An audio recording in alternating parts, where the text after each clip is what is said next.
Ar-Rahman Ar-Rahim. Assalamualaikum warahmatullahi wabarakatuh. Selamat pagi anak-anakku Iis. Berjumpa lagi dengan Ustazah Halimah. Hari ini kita akan membahas tentang sejarah peminatan.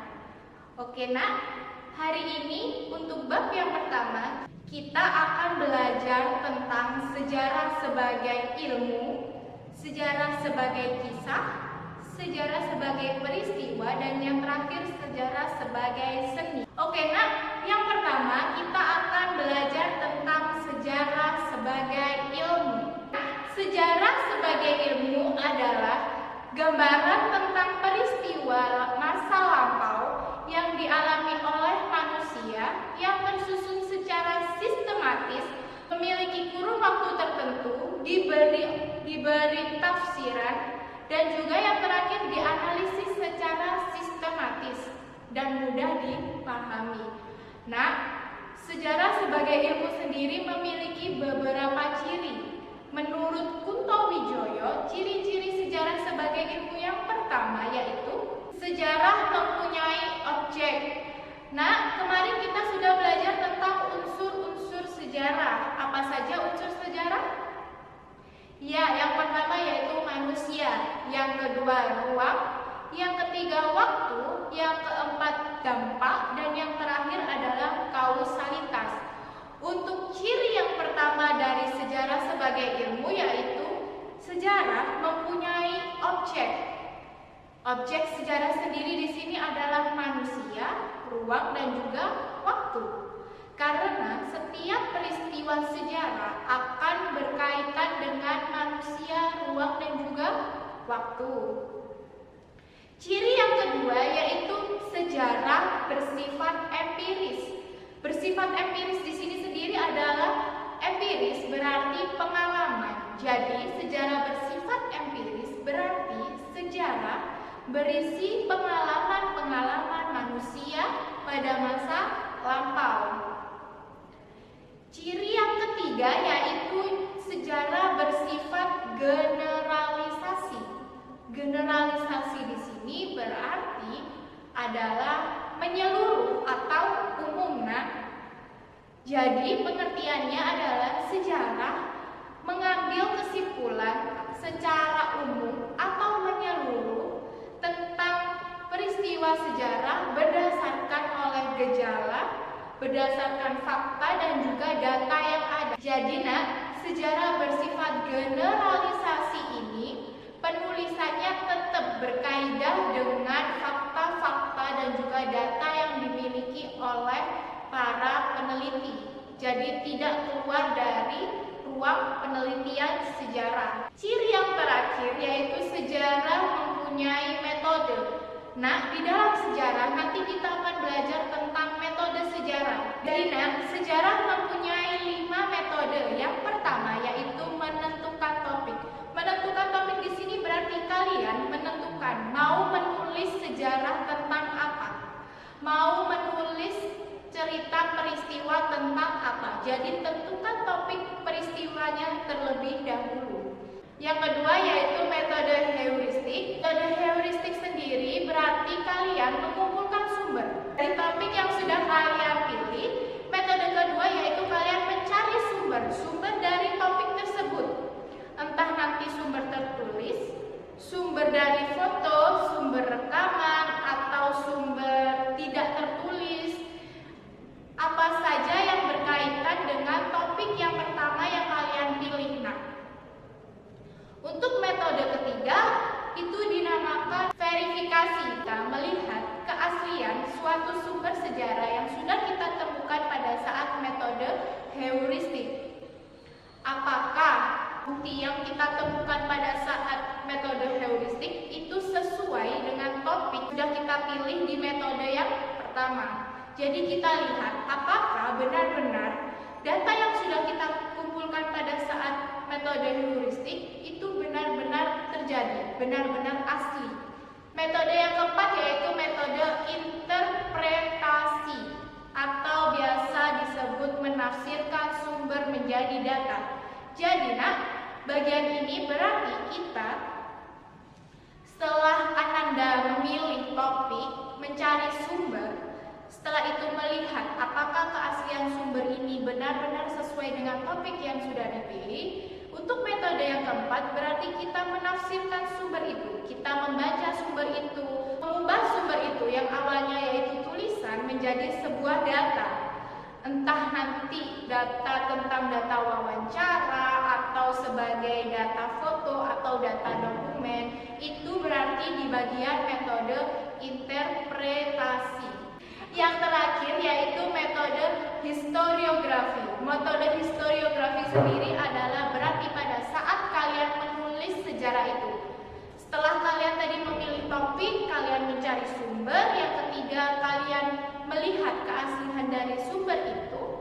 Terus habis itu kalian menafsirkan sumber itu ke data. Yang terakhir, historiografi berarti kalian sudah memulai penulisan sejarah. Jadi itu tadi 4 ciri menurut Kuntowijoyo sejarah sebagai ilmu. Untuk sejarah sebagai ilmu bisa dicontohkan seperti buku-buku yang ditulis oleh sejarawan. Bisa Ustazah contohkan. Yang pertama itu buku penulisnya Sartono Kartodirjo yang judulnya adalah Pemberontakan Petani Banten. Itu bisa dijadikan contoh dari sejarah sebagai ilmu. Baik untuk sejarah sebagai ilmu apakah ada pertanyaan? Apabila nanti ada pertanyaan silakan ditulis di buku kalian terlebih dahulu. Nanti saat kita bertemu silakan ditanyakan kepada Ustazah. Ustazah lanjutkan yaitu sejarah sebagai peristiwa. Ustazah lanjutkan di sejarah sebagai peristiwa. Pertama kali kita sudah belajar tentang sejarah. Pengertian sejarah sendiri adalah peristiwa-peristiwa yang terjadi pada masa lampau. Oke perlu diingat bahwa tidak semua peristiwa bisa dikatakan sebagai sejarah sebagai peristiwa. Ada beberapa syarat sejarah sebagai peristiwa. Syarat yang pertama yaitu bersifat objektif. Jadi bersifat objektif di sini berarti peristiwa sejarah itu didukung oleh fakta-fakta sejarah. Contoh faktanya berarti ada bukti fotonya, bukti foto peristiwa itu terjadi, atau bukti dokumen itu telah terjadi. Bisa juga bukti rekaman, atau juga bukti kesaksian pada saat peristiwa itu terjadi. Jadi bersifat objektif di sini adalah mempunyai fakta atau bukti konkret yang bisa dilihat keasliannya. Untuk syarat yang kedua yaitu bersifat penting. Jadi peristiwa sejarah yang bisa dimasukkan sebagai sejarah sebagai peristiwa itu berarti harus bersifat penting. Peristiwa itu harus memiliki arti penting, entah itu terhadap ilmu pengetahuan atau juga terhadap kehidupan manusia. Ustazah contohkan untuk sejarah sebagai peristiwa. Yang pertama yaitu gambar peristiwa Bandung Lautan Api. Yang kedua peristiwa kemerdekaan, dan yang terakhir peristiwa 10 November. Jadi itulah contoh 3 peristiwa yang dimaksud sebagai sejarah sebagai peristiwa. Untuk sejarah sebagai peristiwa apakah ada yang ditanyakan Apabila nanti ada yang ditanyakan, tetap tulis di buku dulu. Nanti setelah kita bertemu baru nanti ditanyakan langsung kepada Ustazah. Setelah kita belajar tentang sejarah sebagai ilmu, sejarah sebagai peristiwa, yang ketiga kita akan belajar tentang sejarah sebagai kisah. Bisa diartikan sebagai peristiwa sejarah pada masa lalu yang dikisahkan kembali dalam bentuk data sejarah. Jadi sejarah sebagai kisah ini dapat terjadi berulang kali karena kisah dari suatu peristiwa dapat ditulis kembali oleh siapa saja dan juga kapan saja. Penulisan sejarah sebagai berpedoman pada metode penulisan sejarah.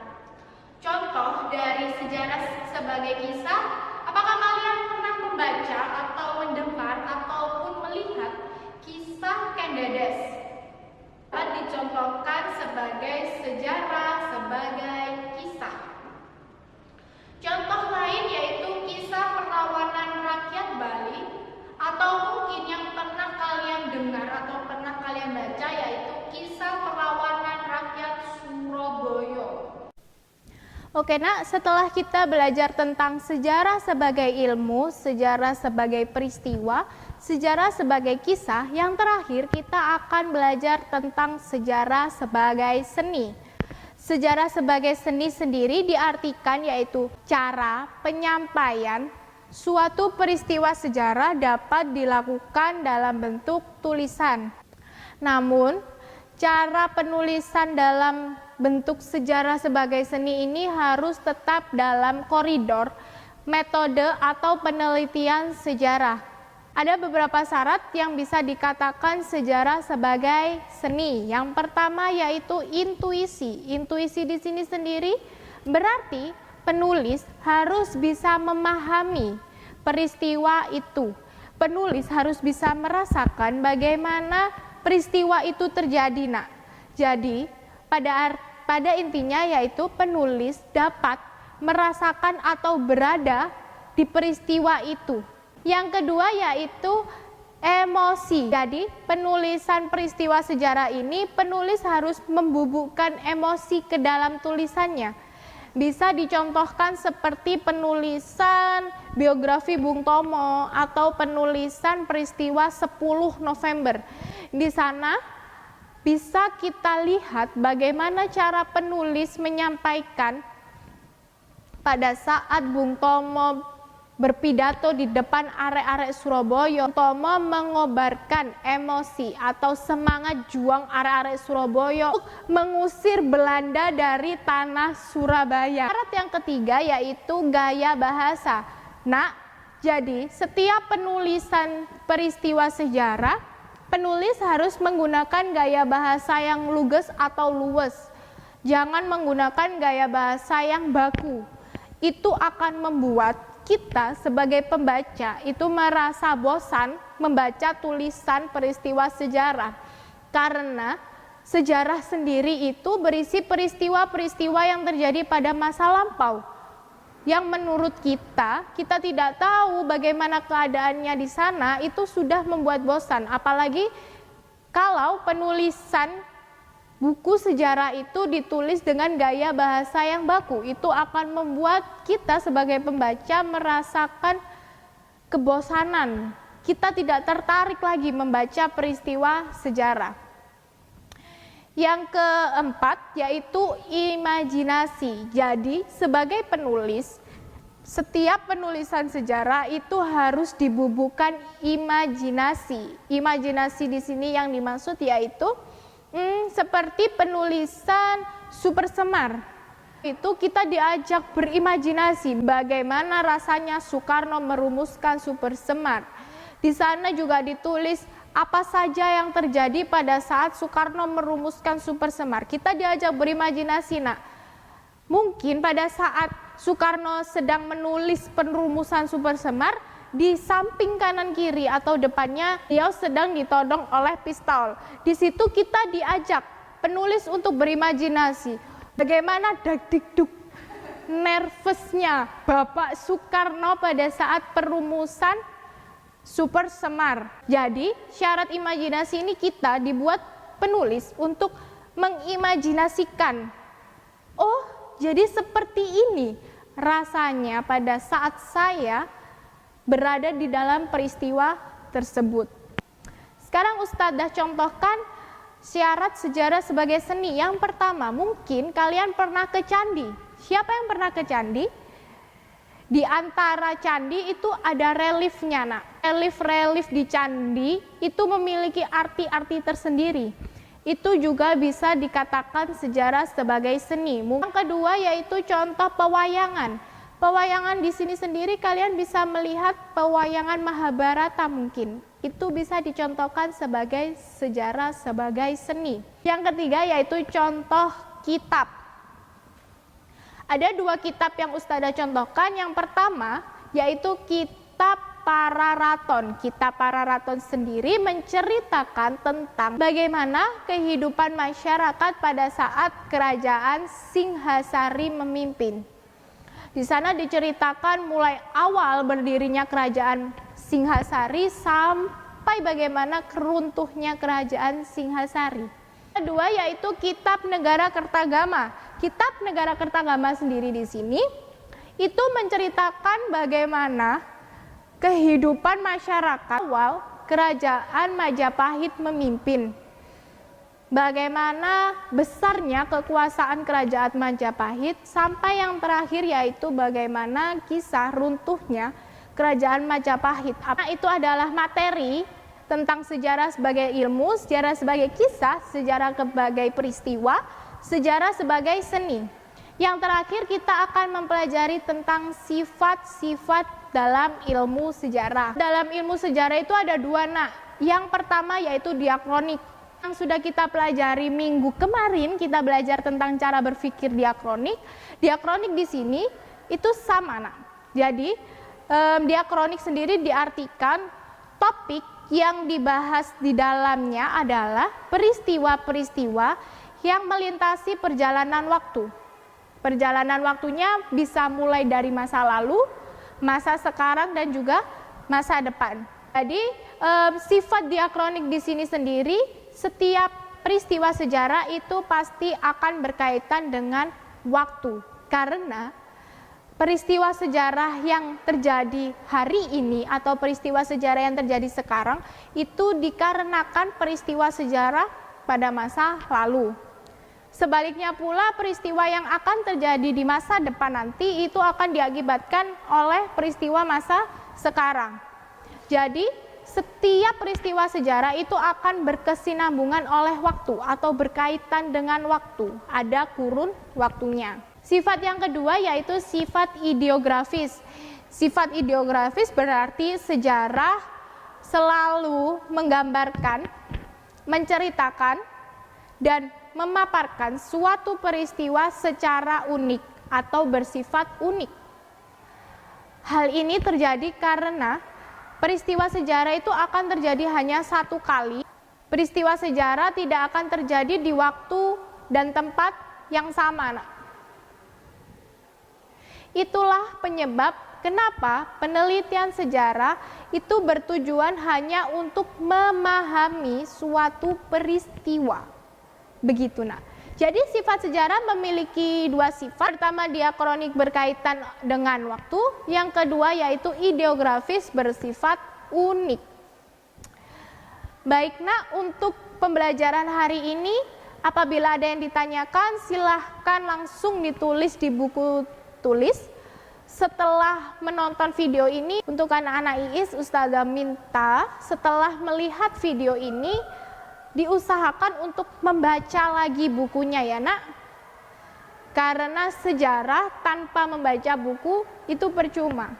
Oke? Makasih, Nak, sudah menyaksikan video Ustazah.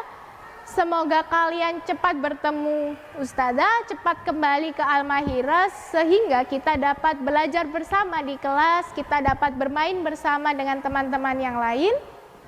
Ustazah mohon maaf apabila ada salah kata ataupun perbuatan. Assalamualaikum warahmatullahi wabarakatuh. Rabbi ij'alni muqimas salati wa min dhurriyyati Rabbana wa taqabbal du'a.